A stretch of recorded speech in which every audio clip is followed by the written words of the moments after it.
tellement s'amuser. Nous, on met le cap sur la côte. Hissez les voiles!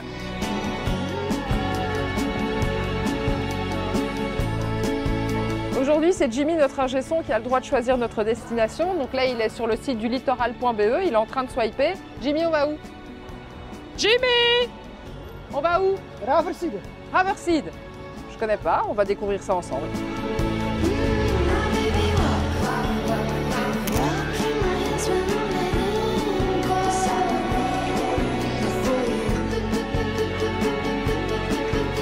Bonjour Pete. Bonjour Sophie. Bon, en tout cas, je suis ravie de te retrouver. Je ne vais pas te cacher qu'aujourd'hui, c'est l'ingénieur du son qui a choisi notre balade. Donc, je me suis un peu renseignée sur Internet pour en savoir un petit peu plus concernant le Haverside. Donc, je me doute qu'on va pouvoir visiter le domaine du Prince Charles et le mur de l'Atlantique. Mais en venant, j'ai vu un panneau avec 1465 écrit dessus. Qu'est-ce que ça signifie? 1465, c'est la date qu'un village qui se trouvait avant en mer a été reconstitué à cet endroit-là. Le village était sur une sorte d'île qui s'appelle Terstreep. Au bout de ces îles, le Ende en irlandais, il y avait West-Ende du côté ouest, Oost-Ende du côté est, et au milieu, il y avait Middelkerk. Bah oui, parce que je suppose qu'il y avait un village avec une église. Voilà, c'est ça. Ok, d'accord. Est-ce qu'on va pouvoir visiter le domaine? Oui, certainement. Years go by, there is another horizon. Donc, Pete, on est sur un domaine royal? Oui, un ex-domaine royal qui était finalement la propriété du prince Charles. La première partie a été achetée par le roi Léopold II, puis Albert l'a agrandi. Charles a hérité tout ça et il a encore agrandi jusqu'à avoir 17 hectares. Ah oui, 17 hectares quand même. Bon, bah, ça fait de l'espace. Il a vécu ici au moins? Il venait déjà souvent ici à partir des années 30, mais c'est seulement à partir des années 50, une fois qu'il avait été prince-régent, qu'il est venu s'installer définitivement ici. Ici, le prince Charles a trouvé la paix et du temps pour se consacrer à ses deux passions, la peinture et ses collections.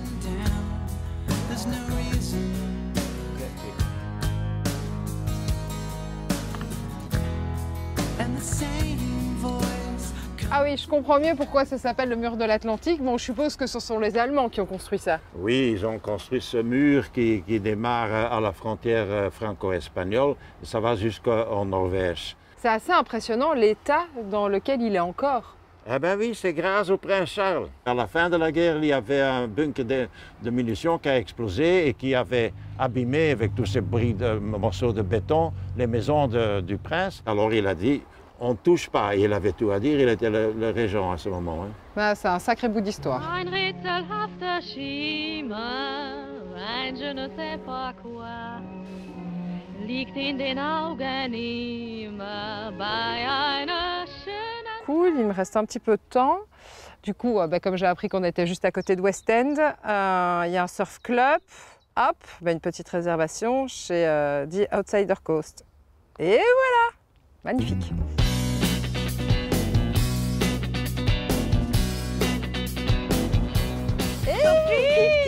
Comment ça va? Bien et toi? Mais super, ça me fait plaisir de te revoir et je vois que tu prévois du kayak des mers aujourd'hui. Oui, c'est le sport que tout le monde peut faire de 6 ans à 90 ans, c'est ça? Ouais. Génial. Est-ce que tu as un conseil à me donner? Mais jamais parler à l'évêque. Ok, super. Et je vois que tu as prévu un monoplace et un biplace. Ouais. Eh bien, je n'accepte de faire cette émission que si le réalisateur Gerben, qui déteste le sport, m'accompagne.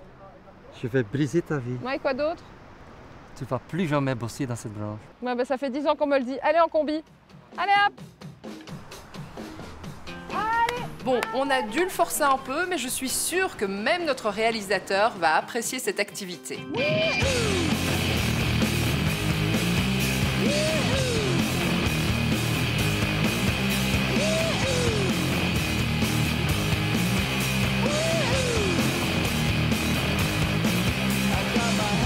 Vous voyez, je l'ai ramené sain et sauf à la plage et en plus, il sourit et il est content.